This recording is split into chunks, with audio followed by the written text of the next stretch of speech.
Hey, what's up guys? Taurus here, back at it again with another video.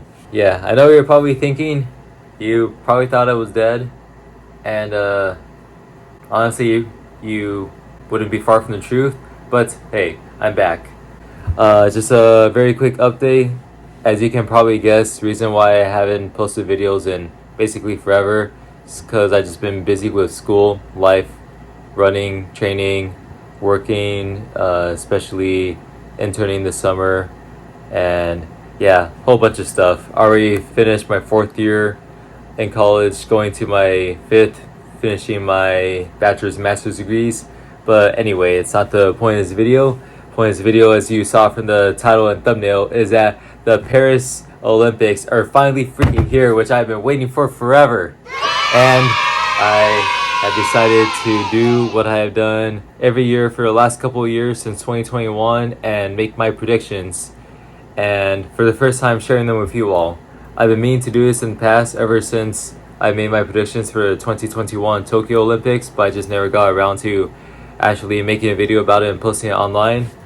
And so I'm deciding to do that now. Also, a very quick update in terms of what you can see in the future. So I will be posting this video, and then the next few videos, maybe the next 1 or 2 videos or so, will be updates about the Olympics and my predictions, how are they going, and this video will explain all that in detail, how that's going to work. And then after that, I'm going to start catching up on old vlogs, trying to just pump them out as quickly as possible, and then eventually when I catch up on those, hopefully make new vlogs for my last year at Illinois Tech. So without further ado, let's get started. Okay, so here we are guys. This is the spreadsheet that I am using and have been using to make all my predictions. I have one for men and one for women right here. I started this, like I previously mentioned, in 2021 for the Tokyo Olympics. The way my scoring system works, top 10 best performances of the season for each event, both men and women of course, and that's helped guide me for my predictions for, let's say here, the Tokyo Olympics. And let's say here, for example, back in 2021 I predicted these three, Trayvon Bromell, Akani Simbine, and Ronnie Baker, to go 1, 2, 3, gold, silver, bronze in the men's 100, and I got that completely wrong because that was a crazy time. And then I did that for every event up until the marathon and all the field events. What you see here are these scores where it says basically if these two are the same, these two that I'm highlighting right here, then I score 3. So I'm giving myself 3 points for correctly predicting what place first, second, or third would be. Same would apply for second place and same would apply for third place, which means that I can get up to 9 points per event. If I'm 1 place off, so let's say, where's an example I have 2? Okay, here I have 2, because here you can see I predicted Stephen Gardner to get second when he actually got first. And an example where I got 1 point is right here, where I predicted Jacob Kiplimo to win the 10K, and instead he got third. In 2021, I did not do particularly well. I got 75 out of 198 possible points, 37.9%. Women, I did better. 2021, I got 49%. 2023, I did fairly well, I think. For the men, 91 out of 198, 46%. For the women, 121 out of 198, 61.1%. So I'm hoping this year I can better those numbers. Big disclosure before I continue forward on my predictions for 2024 Paris Olympics are that I really do not want to condone gambling or betting in any way. These are just my predictions, no bias. I have no affiliation with the Olympics or any of these athletes, no financial incentive at all whatsoever. You're looking at a kind soul right here, just doing this for fun. And there's also the fact that it's currently 2:50 a.m. right now. I've stayed up for probably 6 or 7 hours finishing all these predictions. And the men's Decathlon 100 is about to start in 9 minutes. So I knew I did not have time to try using actual betting odds to see in theory how much money I would make. And I also don't want to risk that interfering with NCAA regulation. With that in mind, I'm just going to use this scoring system and let's get to it. Let's do it. This is the part of the video where I'm going to rattle off a quick bullet point or two for every event, and I'll probably have stamps at the bottom for how long these will take, so you can skip to certain events or just skip these altogether, whichever you prefer. And race walk. I really didn't want to predict the race walk, but I figure for sake of completion I should, even though I usually don't. And also a quick note is that the race walk happened yesterday, so unfortunately the only proof I have that I made these predictions for the race walk before the race walk actually happened is this video right here. Okay, just in case I get my predictions for the race walks tomorrow morning correct and people accuse me of cheating or something, here are my predictions for the women's and for the men's right here. There you go. Okay, so there's that. I'll go over that real quick because of the fact that that event already happened. I got 1 point for the men's and 2 points for the women's. So that's what I have so far. Men's 100, we're going Noah Lyles, the defending world champion, Shane Thompson, fastest time in the world this year, and let's say Tobogo, who medaled last year. And I have Oblique Seville as my dark horse. And then 200, Noah Lyles, of course.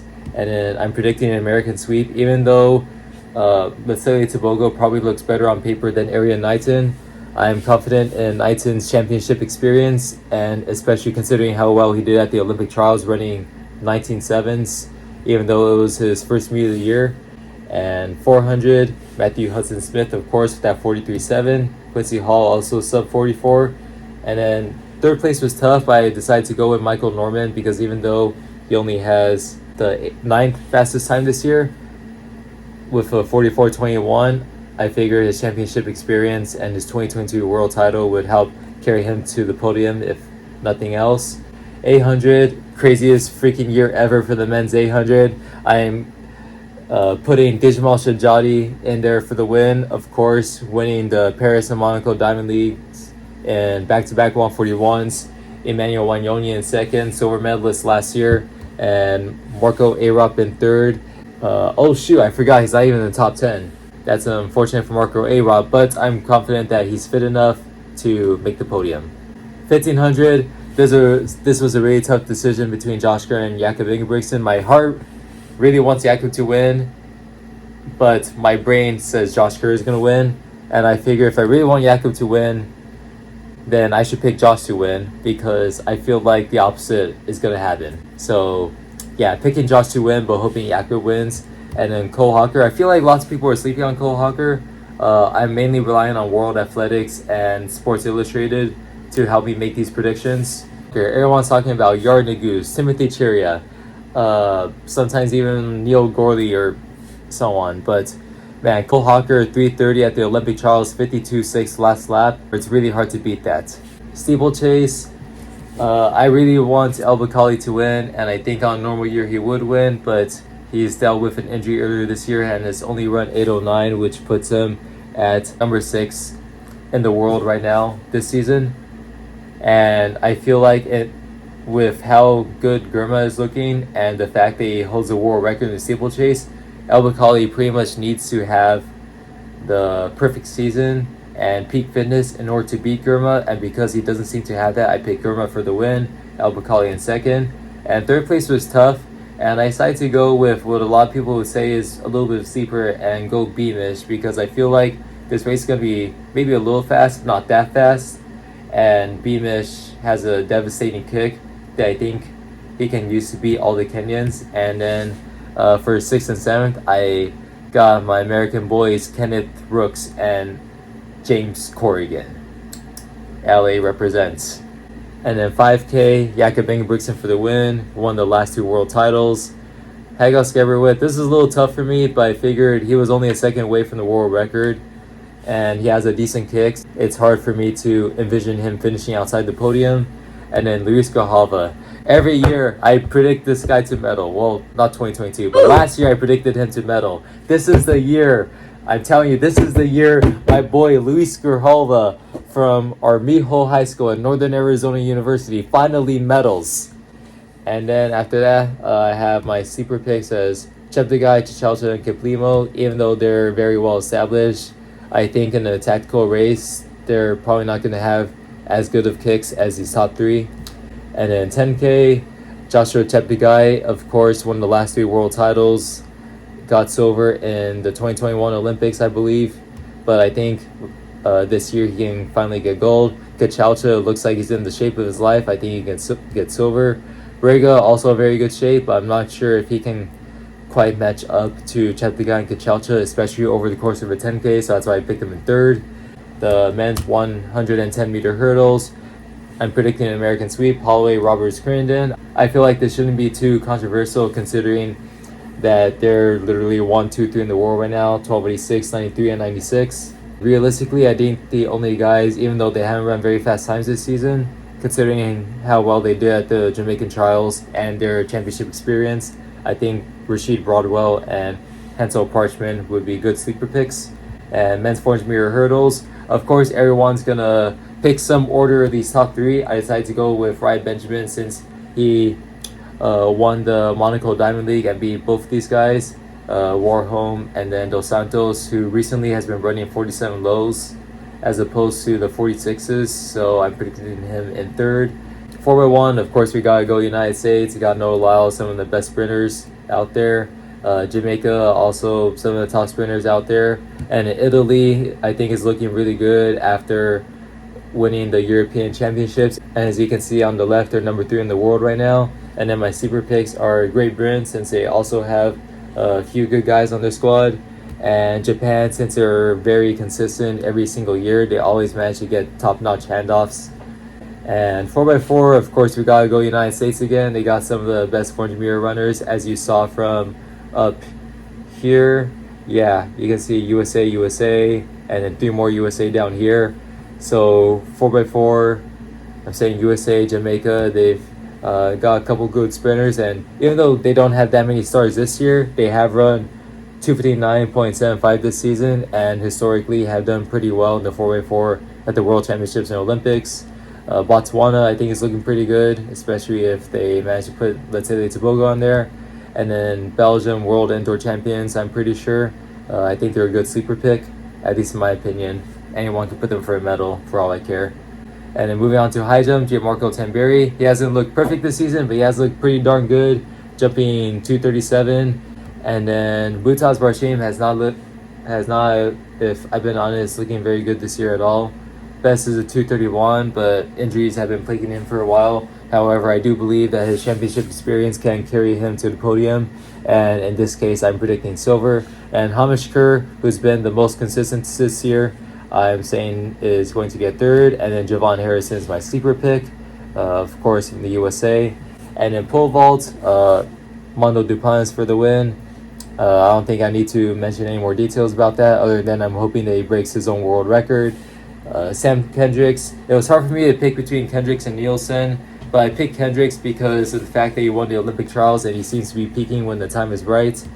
And instead I put Nielsen as my sleeper pick, and I'm pretty much just going to pick Obiena for a third no matter what because of how consistent he's been for the last couple of years. Bronze in 2022, silver last year.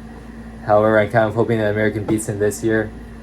And long jump, Meltiades Tintiglu, he's looking unstoppable this year, having jumped all-time best for himself at 8.65 meters this year. He did that at the European Championships in Rome. And then Simon Inhammer, who's jumped 841 this year again at the European Championships. Very well accomplished decathlete and long jumper. Has lots of championship experience, so I think he'll get silver. Wayne Pinnock, he got, I believe, second at Worlds last year with an 850 behind Tentiglu, and I think he has the tools necessary to make the podium, but I don't think personally he's as consistent as the other guys. And then I have Matteo Furlani and Kerry McLeod as my sleeper picks. Triple jump, we got Pedro Pichardo for the win, defending Olympic champion, very consistent, even though he hasn't jumped as far as Jordan Alejandro Diaz Fortun this year. Of course, I really like his name for no apparent reason. But basically, even though Jordan Alejandro has jumped 18 meters this year, and Pedro Pichardo has jumped 18.04 meters, 14 centimeters less, I do think that Pichardo's championship experience and resume will propel him ahead of Jordan Alejandro. And here's Fabrice Sango. I feel like he's consistent, but not that consistent. He's someone that I see either winning or getting bronze or worse. I don't see him getting silver because of the fact that I feel like he jumped super far or not super far, for lack of a better term. So that's why I have him for third. And then of course I got my boy Jaden Hibbert, the Bowerman winner from last year, for my sleeper pick. And then shot put, of course we gotta go Ryan Krauser. I know he's been beaten this year. I know he doesn't seem like the Ryan Krauser of last year, but he's still thrown 23.13 meters, one of the best marks of all time, only being pretty much by himself, Joe Kovacs, and Randy Barnes. And then I'm putting Joe Kovacs in second, even though he's only number 3 this year, behind Leonardo Fabri on the season's top list.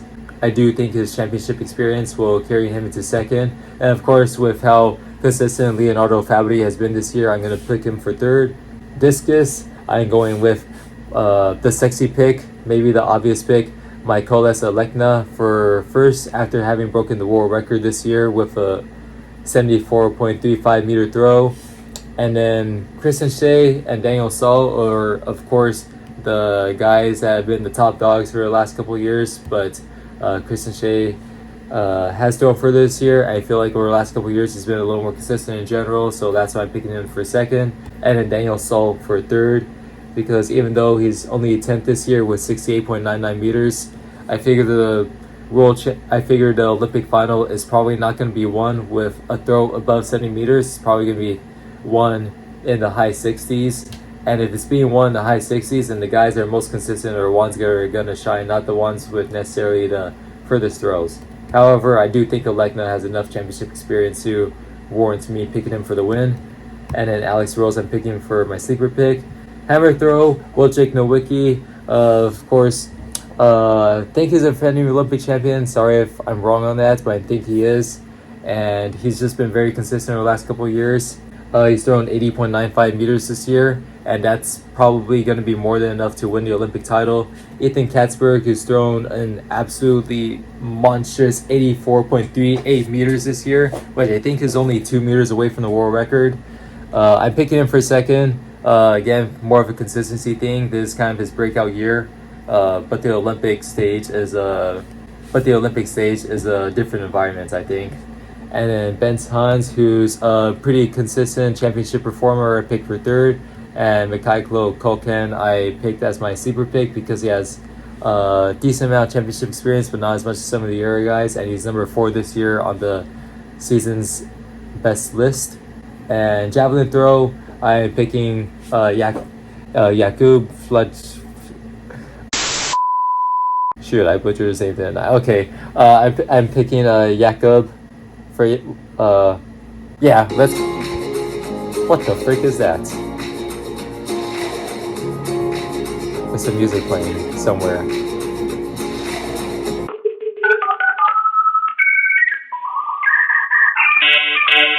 Okay, sorry, I'm just gonna mute this. Sorry, I just wasted the last 30 seconds of your guys' life, but I'm gonna call this guy Jakub, even though that's probably not how you pronounce his name. He's been very consistent. He has the number 2 throw in the world this year. Niraj Chopra, even though he's only thrown the 4th best throw in the world this year at 88.36 meters, I do think his previous championship experience and his previous Olympic title will carry him to the podium and a silver medal. And then Julian Weber, just a very solid 3rd place pick, I think. Anderson Peters has been looking the best this year, but has very good championship experience since he's a 2022 world champion. And Max Denning is a sexy pick since he's a teenager that's thrown freaking 90 meters this year. Decathlon, we got, of course, my boy Leo Neugebauer from Texas. Oh man, I'm really excited to see how well he does. Man, the freaking German Giants, he's gonna freaking he's gonna get 9,000 points. He's gonna break the world record. Maybe not at the Olympics, but in his career, he's gonna freaking do it. I'm telling you. And then Damian Warner, hard to say how well he'll do considering he's getting to the tail end of his career. He's dealt with a few injuries and setbacks here and there, but he is one of the best decathletes in history, so I figured I had to put him in for second. And Aiden Owens de Lerme, it was hard for me to pick who I want to pick for third, but I figured he's got some championship experience. He's looked good this year. I think he's just a solid third place pick. And Kevin Mayer is my sleeper pick because he typically either wins or finishes last. Or no, he typically either wins or drops out. So I figured, cut it in between, put him in fourth. And marathon, this was a tough one. And even though Eliud Kipchoge only got 10th at the Tokyo Marathon this year, I think, oh man, he's just the marathon goat, you know? I mean, rip Calvin Kiptum. It would be nice to see him in his race, but oh shoot, I have a typo. There we go. I do think that Eliud Kipchoge has a fire inside of him, and I think he has the tools necessary for the win. And I do think when he's on, he's on. I don't really see him getting second or third. I see him either winning or getting 10th again. So I just picked him for the win. Benson Kipruto has looked very good this year, pretty consistent over the last year or two. Tamara Atola, pretty consistent over the last couple of years, but not quite as fast this year. And then Kenenisa Kelly is my sexy sleeper pick, of course, after running 2:04 this year. And then mixed relay, of course, we gotta go United States. They got pretty much the best 400 meter runners in the world, both men and women combined. Netherlands, they got some good 400 meter runners, and then of course they'll have Femke Bol to anchor them, probably to challenge for the win, but hopefully not win, so that USA can get that gold. And then Great Britain and I thought that with their diversity of sprinters, they would be a good solid pick for third. And that's it for the men. Wow. Okay, let's go to the women. So for the 100, I got Sha'Carri Richardson, of course, world leading time, 10:71 this year. And then Julian Alfred, multiple time NCAA champion, one of the best starts in the world. I think she has enough championship experience under her belt right now for me to warrant me picking her for second. And then Shrika Jackson, I know she has been looking very good this year, but I think she's waiting to peak when the time is right because she seems relatively healthy. Yeah, I just think she can pull out a spot on the podium. For me, it was honestly a toss-up between either her or Shalia and Fraser Price. I mean, in my opinion, Jackson is looking a little better than SAFP right now, so I decided to put her. I could put SAFP for a sleeper pick if I want, but like I said, these are going to contribute to points, so I don't think that's necessary. And then 200, I'm picking Shrika Jackson, of course, for the win, even though, like I said, she isn't looking as good this year. I think the crazy fast 21.4s, 21.5s, or whatever she's been running for the last couple of years warrant me picking her for the win. And then Gabby Thomas, of course, has been killing it this year, has a world leading time of 21.78, as you can see there, hopefully. And then Dina Asher-Smith, I think, has just been pretty consistent this year. Brittany Brown is my sleeper pick there. I think even though Julian Alfred has run 21.86 this year, I think her being more of a 100 meter specialist, probably not as consistent in 200, less likely to make the podium. Brittany Brown, on the other hand, has already made the podium in the World Championship 200. 400 meters, Mariletti Paulino, one of the big favorites, I would say, even though she doesn't have the world leading time this year. She's a defending world champion.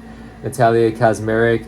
I really wanted to pick Nikisha Price over Kazmarek because of the fact that Price beat Kazmarek at the London Diamond League this year when they went 48.57, then 48.75, as you can see here, are the top two times in the world this year. I think that with the long college season that Nikisha Price has had this year running at the University of Arkansas, it'll be hard for her to hold that same form over to the Olympics. And while I think she will be in good enough shape and hopefully fresh enough to make the podium, I realistically see Kazmarek beating her instead. And then Rashida Adeleke, I'm picking her for my sleeper pick because she's also been looking good this year. And at 800 meters, of course, Keely Hutchinson, big favorite, 154. And Mary Mora even though she's only run the 4th fastest time in the world this year, 156.71. She's the defending world champion. She's been well on the scene for the last couple of years in general, and I think with her great kick and her championship experience, she's my pick for the silver. It was a little bit hard for me to pick Gemma Ricci or Nia Akins for bronze, but I figured Ricci has a bit more championship experience, been to World Championship or Olympic finals, and has run 155 this year. So as much as I would love Nia Akins, the American, to get third, I realized realistically Ricci looks fitter and has more experience, so she'll probably get third. 1500 meters, Faith Kipyegon, of course, broke her own world record this year. Had to pick her for the win. Jessica Hull has the 3rd fastest time in the world this year, which she ran getting second to Faith Kipyegon at the Paris Diamond League with one of the fastest marks of all time, 350.83 in the 1500. I'm picking her ahead of Tsegay because of the fact that Tsegay is spreading herself very thin over 3 events in the 1500, 5K, and 10K. It was really hard for me to pick my sleeper picks, so I went with 4 of them. So this is basically my picks for 4th, 5th, 6th, and 7th. And I really want to put these Americans higher, but it was hard for me to do. So yeah, I'll leave it as is. And I really want to put these Americans higher, but it was hard for me to do so. Steeplechase, Beatrice Chepkoech, I think she can finally stand on top of the podium again after breaking the world record, or actually shattering the world record in 2018 with that amazing 844 at the Monaco Diamond League. I can still remember that like it was yesterday. I think winning the world title in 2019, she fell off the scene since 2020, but then this year has had a resurrection. Actually, last year too. She's run 855. Proved Tremutai, even though she's run slightly faster this year, I do think Chepkoech's championship experience and her potential having that world record allows her to be on top. Winfred Yavi, she hasn't been looking as good this year, but she's the defending world champion. I'm putting her for third for that reason. And Val Constantine, of course, I gotta put the American as a sleeper pick. And then 5K, 50, and then 5K, Faith Kipyegon, lots of K's, sorry. She's the defending world champion in the 1500 and 5K. Last year, she got the double. This year, I think she could get the double at the Olympics. She has all the tools necessary to do so, both the strength and speed. Beatrice Chepkoech, having broken the world record this year in the 10K, also has a good kick. And good off Tsegay. Hard to say how good she'll do. Beatrice Chebet, I'm picking her winning the 10K for obvious reasons, being the world record holder and all. Good off Tsegay, defending world champion in 10K. I think she can pull out a silver. And I was debating either Margaret Kipkenboy and Lilian Rengerek for bronze because both of them have almost identical PRs. I think 14:23 in 5K and 29:26 or 29:27 in the 10K they both have. But Kipkenboy has more championship experience, so I picked her for third. And the 100-meter hurdles, Masai Russell. I know it seems a little shallow for me to pick the U.S. Olympic trials champion and the young gun for the win, but I honestly think she has what it takes to get the win. I think she has enough championship experience under her belt and an insane amount of talent level in order to rise to the top of the podium at the Olympics. And then Kara Nugent, who won the Jamaican trials, she's looking really good this year, having run 12:28. I think she could come in for second. And then it was really hard for me to pick who to go after that, so I basically predicted the entire final, so you can just consult this list. 400-meter hurdles, of course we're going Sydney McLaughlin-Roney and Femke Bull this year, number 1, 2 fastest times in history. Rochelle Clayton, I thought would be a good pick for third, considering she's number 3 on the world list this year. Anna Cockrell and Jasmine Jones are my sleeper picks. Of course, the 2 Americans. 4x100 meters, of course, we're going United States because of all their really good sprinters, Carrie Richardson, all of them. And then Jamaica, also because of their good sprinters, even though they haven't been looking as good this year. Historically, they've been very good. And then Great Britain, Northern Ireland has been looking pretty good.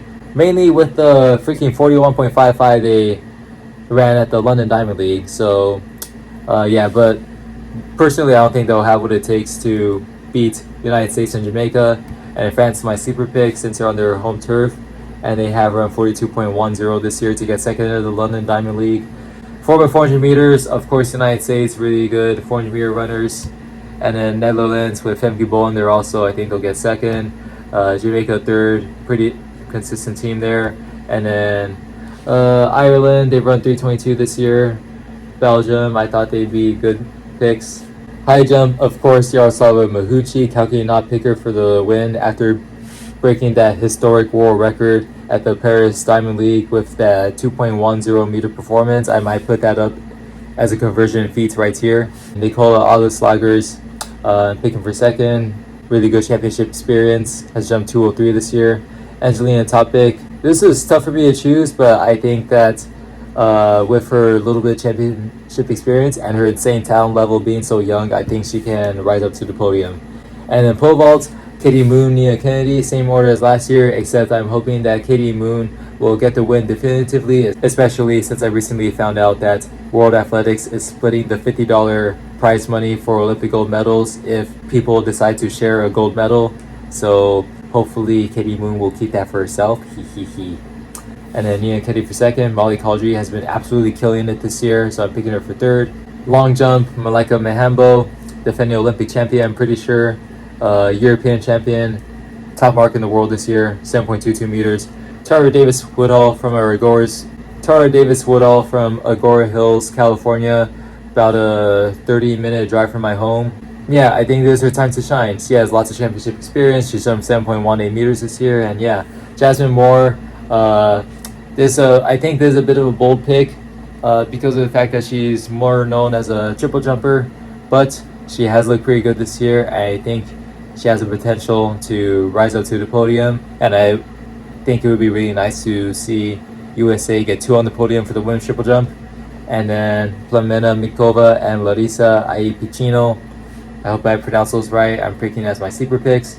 Triple jump, Leanis Perez Hernandez, second on the season's best list this year for the world at 14.96 meters. And she has been very consistent this year, more consistent, I think, than Thea Lafond, even though Thea Lafond has a world-leading time. And Shanika Ricketts is pretty consistent, has quite a bit of world championship experience, so I picked her for third. And then for a similar reason, I picked Maria Beck-Romanchuk as my super pick. Shot put, of course, we gotta go Chase Jackson, the 2-time defending world champion in shot put. It was hard to put her above Li Xiaogong because Li Xiaogong is just a freaking beast. Every time you think she's not gonna win the Olympics, she wins the Olympics. But I really want Chase Jackson to win, so that's why I have her for a win, and then Gong in second. And then Sarah Mitten, who has a world leading mark this year at 20.68 meters, I picked for the third. And then Raven Saunders is my sleeper pick because she's thrown 19.9 meters this year, which is pretty good. Discus throw, Valerie Allman. I really want her to defend her Olympic title, and I think she can do so. No, I think she will do so. And then Bing Feng, who was the 2022 world champion, has been looking good this year. And it's unfortunate that Yame Perez, who has thrown 73 meters this year, will not be competing. Otherwise, I'd probably pick her for the win. Sandra Elkasevic, I thought would be a good consistent pick for third. And then Jordan Van Klicken was my sleeper pick. Hammer throw, we got Cameron Rogers, the defending world champion, absolute beast. I remember her days at Cal Berkeley setting all those collegiate records. And then Deanna Price, who looked really good at the Olympic trials.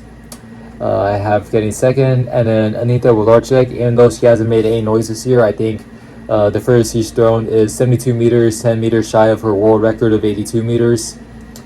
I think all of her championship experience is going to amount to her getting on top of the podium, or not on top of the podium, just on the podium in general. And I remember in 2021 at the Tokyo Olympics, she was an underdog going into it considering she hadn't thrown far that year, but then she still ended up winning the Olympics anyway. Then I have Annette Echenwok, I think, for my sleeper pick, the other American that has been looking good this year. And then javelin throw, of course, Haruka Kiriguchi, one of the favorites. Only number 5 in the world this year in terms of her best mark, but she's been consistent. She's the defending world champion. And then Flora Reese, she has the top mark in the world. Mackenzie Little, good championship experience and has the second best mark in the world. And these are my sleeper picks. It was hard for me to pick just one, so I picked 3, and this I put Maggie Malone, the American, in there. And then Heptathlon, Nifisatu Thiam, I hope I didn't pronounce that right. She looked great this year at the European Championships. performing with 6,848 points. And then I really want Anna Hall to win, but my brain says Thiam is going to win and Anna Hall gets second. So hopefully Hall gets at least that from the USA. And then Nuke Vetter won Gootsies, so I put her for third. And then Katarina Johnson-Thompson, even though she hasn't looked great this year, I thought that she'd be a good, solid sleeper pick considering her championship experience. Marathon, Parachute Trip Tier, she's the defending Olympic champion. After winning the London Marathon this year with a 2:16.23, I think she has what it takes to win here. And then Helen O'Beary, lots of track experience, winning all those 5K titles and getting on those podiums in 5K and 10K and whatnot, and has a great kick in the marathon. So I think she has what it takes to get second. And Tigges Josefa, even though she's a world record holder, I don't think she's going to have the kick to match Sheptichir and O'Beary in the final stages of the race. And Sifan Hassan, I have my sexy sleeper pick, trying to run the Sifanathon, freaking 1500 5K, 10K marathon. I don't know how she's going to do that. That's how many miles is that? 3.1, 6.2, 12.4. It was at this moment he knew. Sifan was a freaking beast. If she does this, she's going to be doing over 40 miles. 40 freaking miles. My gosh. Sifan Hassan, what are you doing to yourself? Oh shoot, that's it. Okay. My gosh, it's been 43 minutes. It was at this moment he knew. He fucked up. I'm so sorry guys if this video ends up being really long, but I hope you guys enjoyed hearing me ramble and nerd out for the last half hour or so. If you stuck around this long, good for you, you're a real one. I'm really hoping for the best at the Olympics. Sorry I'm getting this video out late. I'm hoping no one accuses me of cheating for getting this video out so late. It's just that with my work schedule this summer, it's been really difficult for me to stay on top of things. Ideally, I would have, of course, made my predictions prior to the Olympics. Instead, I made them literally the day before, 2 days before the track events get started. But I figured as long as the track events haven't started yet, you know, it's not cheating. It's not like I've seen into the future. Man, I really miss making YouTube videos. And I'm really freaking excited for these Olympics, if you couldn't tell already. I'll be sure to post an update at some point, hopefully during the Olympics, or if nothing else, I'll post about how my predictions held up after the Olympics. I'll also be posting on social media for updates along the way, hopefully on Instagram and Snapchat. Let's see how well I can do compared to Sports Illustrated. It's all come down to this. Take care, guys. Enjoy the Olympics.